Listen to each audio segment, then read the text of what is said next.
আজ আমি নতুন একটা পাঁচালী নিয়ে আসলাম, মনেতে যা ছিল তাই বলে ফেললাম।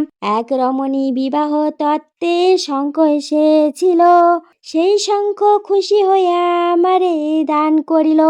কারণ শোনো এই রমণী কেন খুশি হইল, তার বিবাহতে শাড়ি ব্লাউজ আমি করিয়াছিলাম, তাই রমণী আনন্দিত হইয়া আমারে খুশি করিল। আমি আনন্দিত হইয়া শঙ্খ পাইয়া শঙ্খ বাজাইলাম। শঙ্খ দেখি বাজে নাহি, একই শঙ্খ দিলা, তাই ভাবি মনে আমি শঙ্খ বাজে নাহি।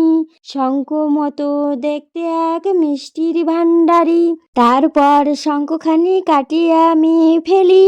তাহার মিষ্টিখানি খাইয়া আমার অনেক ভালো লাগিল। এই পাঁচালীখানি এখানে সমাপ্ত হইল।